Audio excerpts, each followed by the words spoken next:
Assalamualaikum warahmatullahi wabarakatuh. Halo semua teman-teman guru dimanapun berada. Alhamdulillah bertemu lagi di channel saya ini, channel yang membahas tentang guru belajar dan materi belajar siswa. Nah, kali ini seperti janji saya sebelumnya, saya akan membahas tentang materi manajerial bagian kedua. Soal dan pembahasan yang saya sampaikan di video kali ini masih tetap berasal dari Bimbel e-Learning APKS PGRI. Nah, untuk lebih jelasnya, mari kita langsung ke soal berikut ini.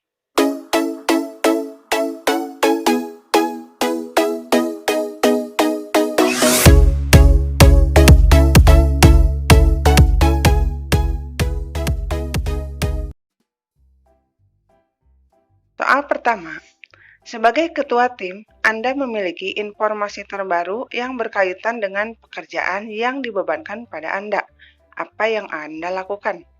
A. Membagi informasi tersebut hanya kepada anggota kelompok yang dipercaya. B. Membagi informasi tersebut saat diperlukan kelompok. C. Membagi informasi tersebut kepada atasan saja. D. Menginformasikan kepada atasan saja. E. Membagi informasi tersebut kepada semua anggota kelompok. Nah, di sini kita sebagai ketua tim, ketika ada informasi terbaru, apa yang akan kita lakukan? Ya, tentu yang berkaitan dengan semua anggota kelompok kita, bukan hanya kepada anggota yang dipercaya saja, atau kepada atasan, atau kepada orang tertentu. Jadi, kita membagikan informasi tersebut kepada semua anggota kelompok.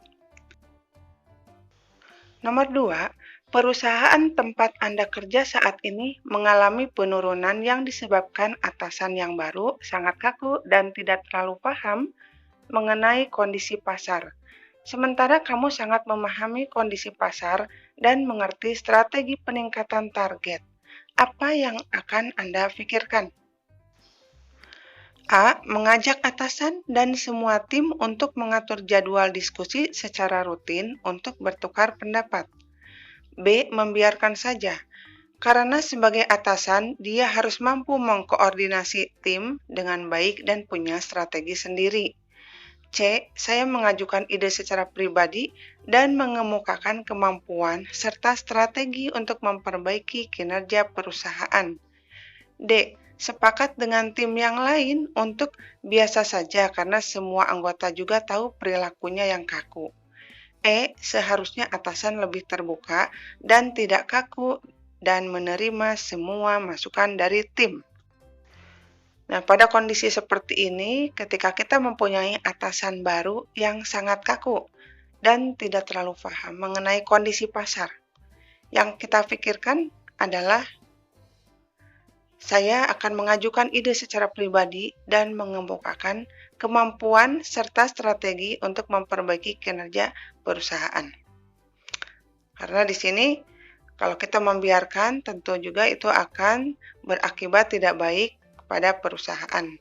Atau misalnya kita mengajak tim yang lain untuk berdiskusi, bertukar pendapat tentang hal ini, karena ini di luar ranah pekerjaan kita. Ya, jadi yang paling tepat adalah bagian C.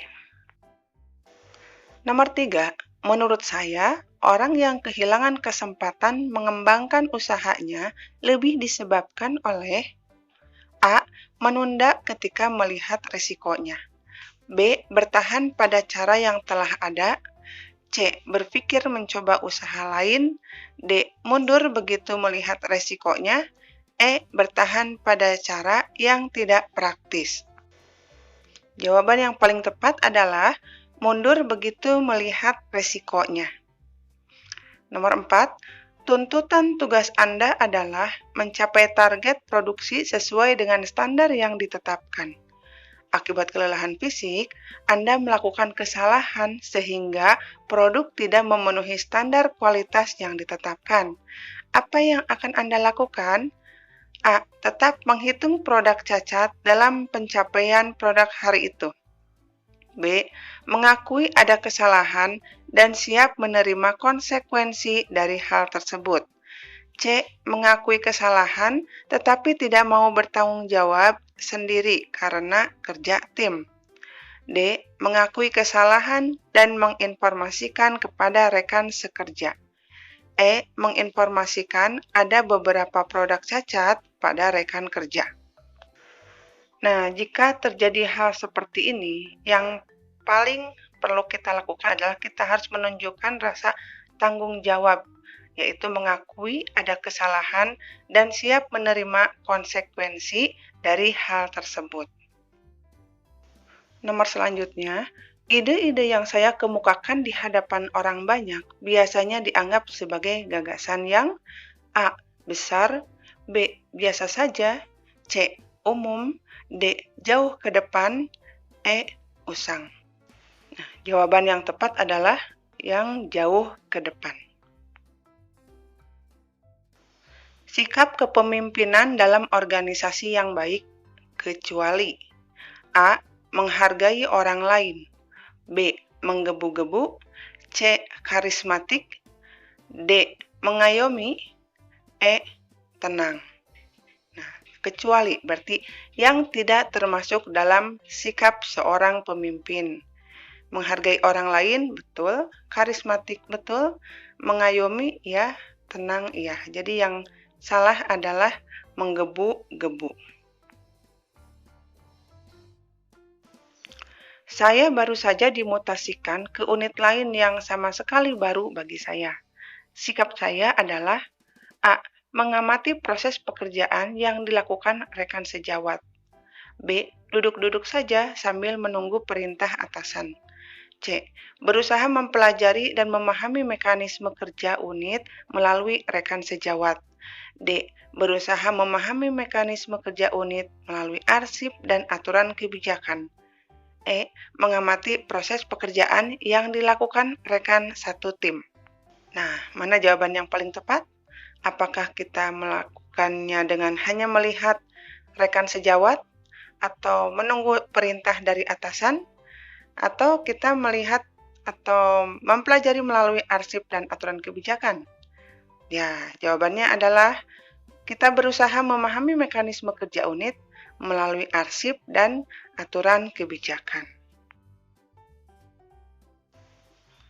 Kamu menemukan artikel di internet yang bisa membantu pekerjaan. Bagaimana sikap Anda? A. Memberitahu saat rapat. B. Memberitahu rekan kerja yang dekat saja. C. Menerapkan dalam pekerjaan. D. Memberitahu rekan kerja yang mau tahu saja. Nah, ketika kita menemukan hal yang baru yang dapat membantu dalam pekerjaan, kita perlu berbagi kepada orang lain dengan cara memberitahu saat rapat. Nah, selanjutnya, sebuah organisasi sedang mengalami permasalahan internal seputar manajemen keuangan, kerugian atau defisit yang cukup besar. Pendapat saya terhadap kondisi ini adalah A. Tidak mempersoalkan masalah tersebut karena bukan bagian tugas saya. B. Pastikan bahwa kepala keuangan bertanggung jawab penuh terhadap masalah ini. C. Saya akan menjaga kerahasiaan permasalahan yang terjadi dan tidak ingin ikut campur masalah keuangan. D. Perlu menjelaskan permasalahan kondisi keuangan perusahaan kepada seluruh jajaran organisasi agar dapat mengevaluasi kembali rencana pembelanjaan.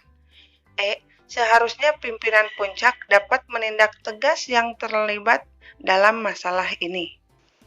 Nah, jawaban yang paling tepat adalah saya akan menjaga kerahasiaan permasalahan yang terjadi dan tidak ingin ikut campur masalah keuangan. Selanjutnya, dengan perkembangan IT yang pesat, bagaimana kita menanggapinya untuk pekerjaan kita? A. Belajar teknologi informasi dengan semangat untuk memperbaiki kinerja. B. Belajar teknologi informasi dengan penuh sukacita karena menyukai bidang tersebut. C. Belajar teknologi informasi agar pekerjaan cepat selesai. D. Belajar teknologi informasi agar dapat mengerjakan tugas dengan baik. E. Tidak belajar teknologi informasi karena tidak menyukainya. Berkaitan dengan pekerjaan, kita senantiasa dituntut untuk mengembangkan diri melalui belajar dan belajar. Apakah itu belajar tentang teknologi informasi atau bidang lain, dengan tujuan untuk memperbaiki kinerja kita. Nah, demikian soal dan jawaban yang saya sampaikan tentang materi manajerial bagian kedua. Semoga dapat bermanfaat. Mohon maaf atas segala kekurangan. Wassalamualaikum warahmatullahi wabarakatuh.